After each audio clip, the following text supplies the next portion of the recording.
अब जैसे इस प्लेट में पानी है, ये पानी ऐसे ही रखा रहे तो सूख जाएगा, ठीक है ना।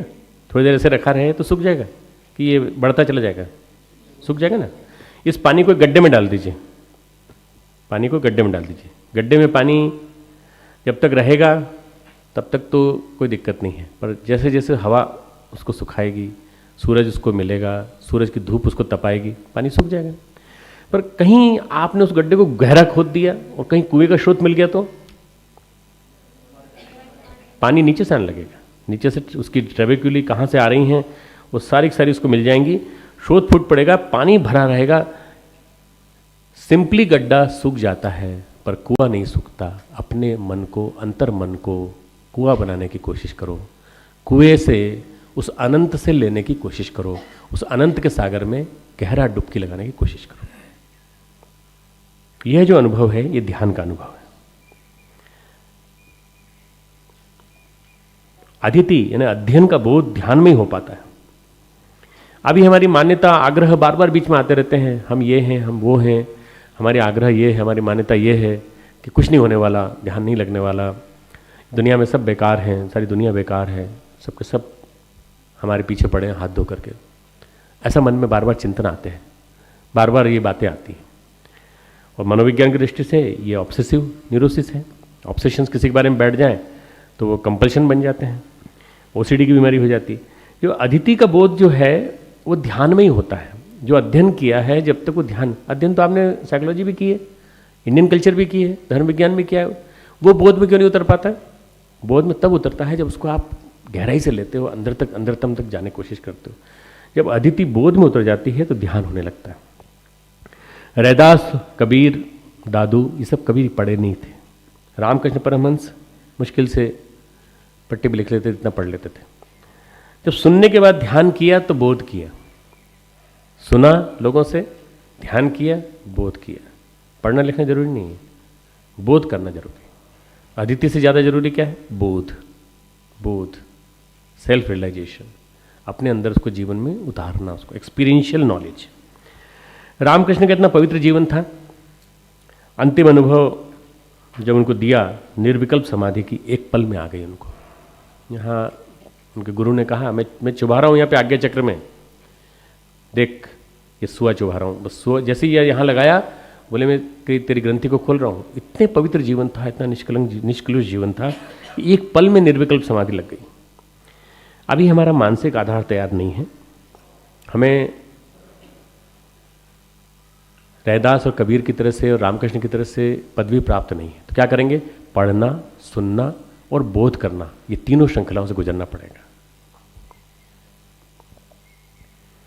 अनुभव अच्छे या बुरे हों, तीसरी चीज के बिना नहीं चलेंगे। चर्या, आचरण, जो भी अनुभव है, बोध में तो उतर गए पर आचरण में उतरे कि नहीं? बोध गहरा हो गया, अब बोध को क्या करोगे? बोध को कोई बैंक में रख के थोड़ी डिपॉजिट करोगे तुम। बोध को आचरण में उतरना चाहिए, बोध आचरण में उतरे। बोध चर्या बनेगी ही, अगर बोध गहरा होगा तो आचरण बनेगा। आचरण जो हम हैं वह बोलेगा, जो हम हैं।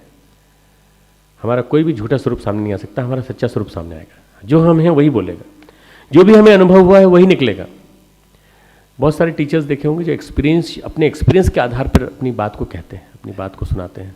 ये अनुभव उनके मुंह से कहलवाता है। जो भी हमें अनुभव हुआ निकलेगा ही। थोड़ी देर के लिए मुखौटा पहन सकते हैं। हम सब राम मारने गए थे, वो रावण मारने गए थे, तो हम रामचंद्र जी के हनुमान बने और हमने मुखौटा पहन लिया। देखिए मुखौटा पहन, मुखौटा कब तक रहेगा? थोड़ी देर तक रहेगा। मुखौटा आपने जैसे उतारा वैसे आप वैसे वैसे रह गए। तो संकल्प पूर्वक आचरण में उतारने के बाद वो आपका अंग बन जाएगा।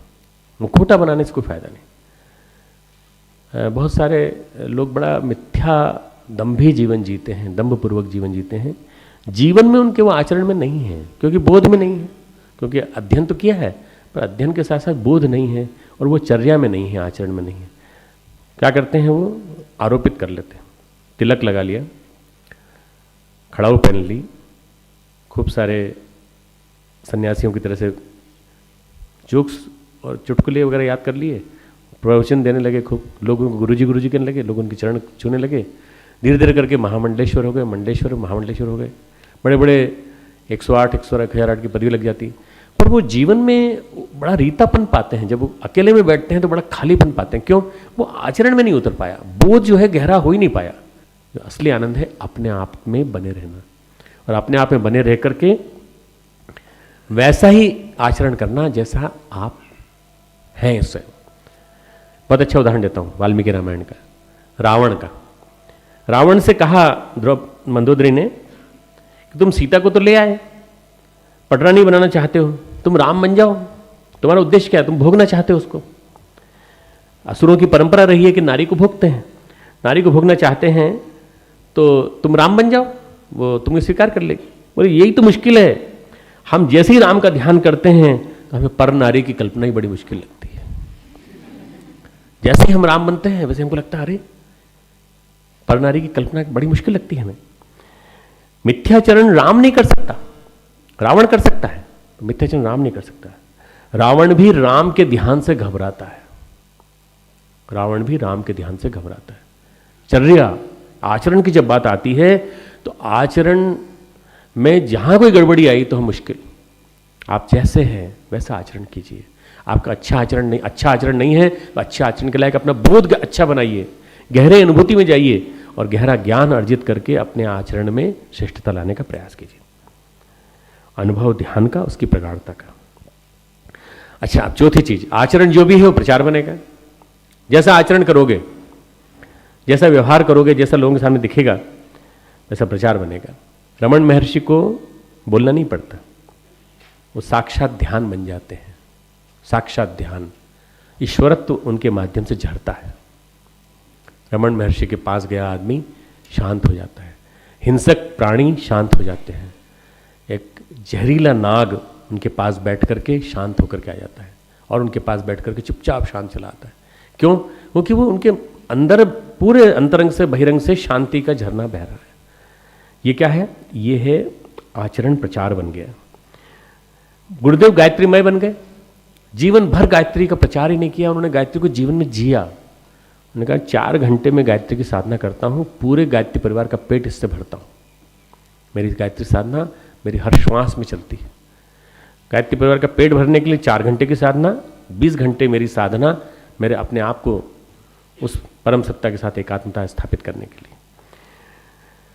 बड़ी प्रकारता से जिन्होंने साधना की वो उस अनुभव को जी पाए और जी करके उसको दिखा पाए।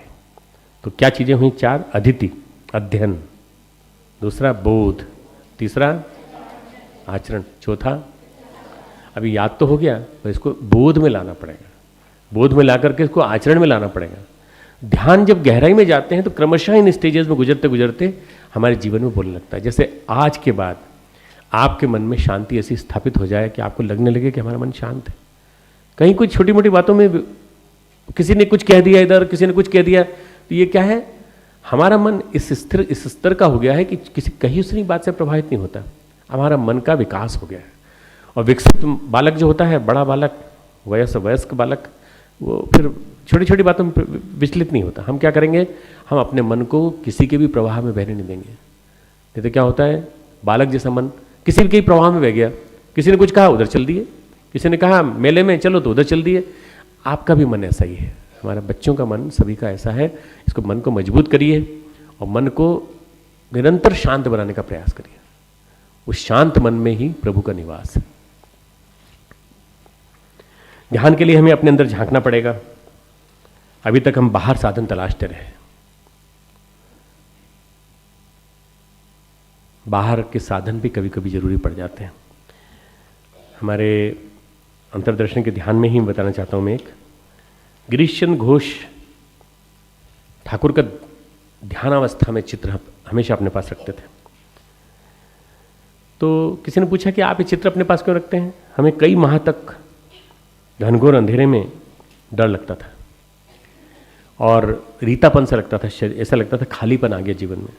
नरेंद्र ने बताया ऐसी अवस्थाएं आती हैं, ठाकुर का फोटो बराबर देख लिया करो, निश्चित ही फलेगा। बस जब भी ऐसी स्थिति आई, ठाकुर का फोटो देखा, जब मैं वापस रख लिया, मन लगने लगा धीरे धीरे। कभी कभी जरूरत पड़ जाती है ऐसे बहिरंग के साधनों की, आपको भी जरूरत पड़े तो ऐसी चीज रख सकते हैं। हमें उन्हीं का ध्यान करना चाहिए शिखर तक पहुंचे। ध्यान भी हमारा शिखर तक पहुंचेगा। रामकृष्ण परमहंस कहते हैं धूली उड़ेगी विकारों की विचारों की, धूल उड़ेगी विकारों की और विचारों की। हमें अपने बर्तन रोज मांजने होंगे, ध्यान रोज करना जरूरी है।